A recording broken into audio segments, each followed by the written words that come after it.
जय हिंद प्यारे साथियों। 2026 की जनगणना का कार्य शुरू हो चुका है और इस बार की जनगणना आपके लिए इसलिए भी महत्वपूर्ण है क्योंकि पहली बार हमारे भारत में जनगणना जाति आधारित हो रही है और दूसरा इसलिए भी महत्वपूर्ण है क्योंकि ये जनगणना पूर्णतः डिजिटल माध्यम से हो रही है। तो इस बार जनगणना के लिए जो फॉर्म भरा जा रहा है वो फॉर्म कैसे भरा जाएगा, मैं A to Z इंफॉर्मेशन आपको देता हूं इस वीडियो में। दोस्तों, अगर आपके घर पे कोई एक जनगणना अधिकारी आता है और वो आपसे क्वेश्चन पूछता है इस तरीके का, तो आप इन 33 क्वेश्चनों का जवाब दीजिएगा और अगर इनसे अलग कोई भी व्यक्ति जनगणना अधिकारी अपने आप को बताकर आपको फोन करता है या आपसे क्वेश्चन पूछता है तो आप एक भी सवाल का जवाब को नहीं देना है। दोस्तों, जैसे अगर कोई व्यक्ति आपसे कहता है, आपके घर पे आता है कि हम जनगणना अधिकारी हैं, आपसे कुछ क्वेश्चन पूछना चाहते हैं, जैसे आपकी महीने की कमाई कितनी है, आपका बैंक बैलेंस कितना है, तो आपको ऐसा कोई सवाल का जवाब नहीं देना है। ये वो 33 सवाल है मेरे दोस्तों जो आपसे पूछे जाएंगे। इन 33 सवालों से अलग अगर कोई व्यक्ति आपके घर पे आकर या आपको फोन के माध्यम से कुछ क्वेश्चन पूछता है तो उसकी आप FIR कर सकते हैं, पुलिस को इंफॉर्मेशन दे सकते हैं। कहीं ऐसा ना हो कि जनगणना के माध्यम से दोस्तों लोग इसका गलत फायदा उठा लें, और होगा, मैं आपको बता दूं, ऐसा अगर हुआ तो कई लोगों के साथ गलत हो सकता है। तो पहले से ही मैं आपको सतर्क करने आया हूं कि सतर्क हो जाओ, सावधान रहो, अपने आप को बचा के रखो। तो ये वो 33 सवाल होंगे जिनके जवाब आपको देने हैं। इनसे अलग अगर कोई भी सवाल आपसे पूछता है, जैसे आपको कोई सवाल आपसे कहेगा, कोई अपने आप को बोलेगा कि मैं जनगणना अधिकारी हूं, आपके मोबाइल पे एक OTP आया होगा, आप OTP बताइएगा, आप OTP बताओगे, उधर आपका बैंक बैलेंस खाली हो जाएगा। तो आपको कोई अपना OTP शेयर नहीं करना है, आपको ये सिंपल 33 क्वेश्चन होंगे, ये आपको बताने हैं। अगर आपको लगता है कि मुझे इन 33 सवालों का झमेला खत्म करना है, मुझे ना इसका फॉर्म खुद ही फिल कर देना, तो आप खुद भी अपने इन फॉर्म को फिल कर सकते हो। लेकिन पूरे भारत में एक साथ फॉर्म फिल नहीं होंगे, अलग अलग स्टेट के लिए, अलग अलग यूनियन टेरिटरी के लिए डेट डिसाइड की गई है कि किस डेट पे किस स्टेट या यूनियन टेरिटरी के लोग अपना फॉर्म अप्लाई कर सकते हैं। तो चलिए इस पर रिलेटेड आज हम बात आपसे करते हैं। सबसे पहले तो मैं आपको बता दूं दोस्तों, ये दुनिया की सबसे बड़ी जनगणना होने जा रही है। यानी कि 2011 में हमारे भारत में लास्ट जनगणना हुई थी, तब हमारे देश की पॉपुलेशन लगभग 121 करोड़ थी और आज हमारे देश की जनसंख्या लगभग 142 करोड़ प्लस हो गई है। तो आज की जो जनगणना होने जा रही है वो 28 राज्य और 8 यूनियन टेरिटरी, जिसमें 28 राज्य और 8 यूनियन टेरिटरी के लिए की जा रही है। लगभग 700 से ज्यादा स्टेट है, यहाँ पर 6,40,000 से ज्यादा गांव हैं और इस बार की जनगणना में आपसे कुल मिलाकर 33 क्वेश्चन पूछे जाएंगे। अगर जनगणना की बात करता हूं तो जनगणना का कार्यक्रम शुरू हो चुका है 1 अप्रैल से, लेकिन यह जनगणना इस बार की 2 फेज में होगी। पहला फेज जो कि आपका अप्रैल से मई 2026 तक चलेगा और दूसरा जो फेज होगा बच्चों वो फरवरी 2027 में चलेगा। लेकिन इस बार की जनगणना और भी ज्यादा आपके लिए महत्वपूर्ण इसलिए बन जाती है कि कास्ट डेटा इंक्लूड इस बार आपने करना है, यानी कि जाति आधारित जनगणना होगी। यहां तक किसी के मन में डाउट हो तो कमेंट कर देना। इसके बाद मैं आपको आगे लेकर चलता हूं। दोस्तों, ये वो डेटा है जिस आधार पर आप अपना फॉर्म फिल कर सकते हैं। जैसे अगर मान लीजिएगा यहां पे अगर हम बात कर रहे हैं, हमने अभी आपसे कहा कि इस बार की जनगणना में कुल मिलाकर अगर हम यूनियन टेरिटरी और स्टेट की बात कर रहे हैं तो 28 है, 28 स्टेट हैं और 8 यूनियन टेरिटरी है, कुल मिलाकर 36 स्टेट और यूनियन टेरिटरी हैं। जब हम इनकी बात कर रहे हैं तो सबसे पहले यहां हमने स्टेट और यूनियन टेरिटरी लिखा है। यहां सबसे पहले अंडमान एंड निकोबार आइसलैंड की बात कर रहा हूं, तो ये अपना फॉर्म 1 अप्रैल से फिल कर सकते हैं, मतलब इनका फॉर्म भरा जाना शुरू हो चुका है। अब कौन कौन से वो हैं, जैसे दिल्ली की बात करूं, गोवा की बात करता हूं, कोलकाता की बात कर रहा हूं, लक्षद्वीप की बात कर रहा हूं, मिजोरम की बात कर रहा हूं, उड़ीसा की बात कर रहा हूं, सिक्किम की बात कर रहा हूं। ये वो स्टेट या यूनियन टेरिटरी है जहां 1 अप्रैल से फॉर्म भरना शुरू हो चुका है और ये 15 अप्रैल तक अपना फॉर्म फिल कर सकते हैं। सबसे पहले जो जनगणना होगी दोस्तों वो इन जनगणना का फॉर्म इन 5-6 स्टेट या यूनियन टेरिटरी में भरना शुरू होगा। सर आज तो 5 तारीख से बाद की बात कर रहे हैं, तो गुजरात में 5 अप्रैल से शुरू हो चुका है।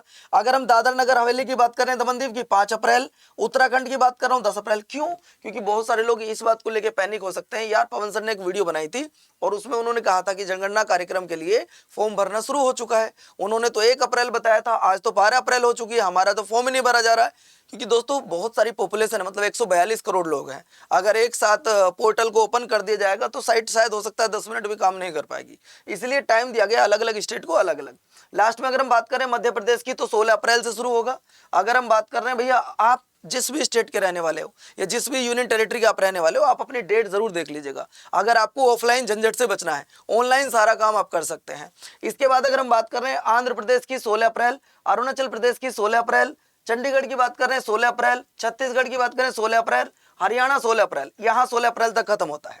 बिहार, तेलंगाना, पंजाब और दिल्ली, नहीं सॉरी, बिहार और तेलंगाना, बिहार आपका 17 अप्रैल, तेलंगाना 26 अप्रैल, पंजाब 30 अप्रैल, दिल्ली 1 मई, आप देखो पूरा अप्रैल निकल जाएगा, दिल्ली का तब जाके नंबर आएगा। महाराष्ट्र 1 मई, मेघालय 1 मई, राजस्थान 1 मई।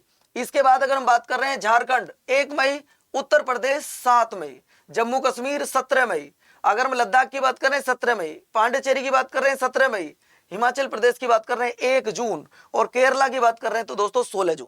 यानी कि जून तक आप अपना फॉर्म फिल कर सकते हैं, लेकिन आपको जो डेट दी गई है आप उसी में अपना फॉर्म फिल करेंगे। जैसे अगर हम बात कर रहे हैं उत्तर प्रदेश वाले दोस्तों की, तो वो 7 मई से लेकर 21 मई तक ही आप अपना फॉर्म फिल कर सकते हैं। यानी कि आपको सिर्फ 15 दिन का टाइम दिया जाएगा, उसमें आप अपना फॉर्म फिल करेंगे। इसके बाद अगर हम लेकर चलते हैं आपको, नागालैंड 16 जून में स्टार्ट होगा, तमिलनाडु 17 जुलाई को स्टार्ट होगा, त्रिपुरा 17 जुलाई को स्टार्ट होगा, असम 2 अगस्त को शुरू होगा, मणिपुर 17 अगस्त को शुरू होगा। लेकिन एक ऐसा स्टेट जहां अभी मैंने किसी प्रकार की कोई डेट नहीं लिखी है, ना तो ये कि कब से फॉर्म भरा जाएगा, ना ये कब लास्ट डेट होगी, कुछ भी नहीं। दरअसल में दोस्तों आपको पता होगा, वेस्ट बंगाल, अभी हमने यहाँ कोई डेट नहीं लिखी है। इसके 2 कारण हैं। एक तो ये कि एसआईआर को लेकर डिस्प्यूट, और वहां पहले से ही सिटीजनशिप को लेकर बहुत सारे डिस्प्यूट चले हुए हैं, और एट प्रेजेंट वहां कुछ टाइम पे इलेक्शन होने वाले हैं, इसलिए शायद अभी यहाँ कोई डेट नहीं है। बाकी कुछ दिन बाद में बहुत जल्दी अनाउंसमेंट कर सकती है सरकार कि यहां भी किस डेट से किस डेट तक आप अपना ऑनलाइन फॉर्म फिल कर सकते हैं। तो अब आपने 2 क्वेश्चन जाने हैं। एक तो ये कि वो 33 क्वेश्चन कौन कौन से हैं, उससे अलग अगर आपसे कोई भी क्वेश्चन पूछता है, क्वेश्चन नहीं बताना है। दूसरा, डेट क्या है, किस डेट से फॉर्म भरे जाएंगे। नेक्स्ट पॉइंट अगर बात करें, सर मैं किस साइट पे जाके अपना फॉर्म फिल करूंगा, ये भी तो तुम्हारे मन में क्वेश्चन आएगा कि सर वो कौन सी साइट है जहां मैं जाऊं और मैं गूगल पे जाऊं, गूगल बाबा की शरण में कि भाई ये वाली साइट ओपन करो और मैं अपना फॉर्म ओपन कर दूं। तो जैसे ही आप गूगल पे जाएंगे, यहां पे जाइएगा गूगल पे, और गूगल पे आपने लिखना है सेल्फ इन्यूमरेशन सेंसस। जैसे आप लिखेंगे तो एक हमारी वेबसाइट ओपन हो जाएगी। वेबसाइट आपकी census management and monitoring system, CMMS, ये साइट ओपन हो जाएगी। और जैसे ही आप ओपन करेंगे, ओपन करने के बाद में कुछ इस तरीके का एक पेज ओपन होगा, और जैसे ये पेज ओपन होगा तो आप अपना किस स्टेट या यूनियन टेरिटरी के हैं उसे यहाँ पे सेलेक्ट कर लीजिएगा। Select your state and union territory, हो सकता है आप किसी स्टेट से हैं या यूनियन टेरिटरी से, उसको आप यहाँ सेलेक्ट कीजिएगा। उसके बाद ये कैप्चर कोड होगा, इसको यहाँ पे एंटर कीजिएगा। करने के बाद आप वेरीफाई करो और नेक्स्ट पेज पर आओ।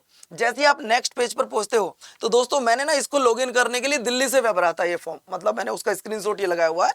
तो जैसे ही आप इन्हें दिल्ली भरा, एक क्वेश्चन ये आपके लिए बहुत ज्यादा जरूरी है, और ये डेटा अभी तक हमारे पास 1872 से लेकर और आज तक ये डाटा हमारे पास नहीं है। शायद ये डाटा इस बार हमारे पास आएगा। सर कौन सा?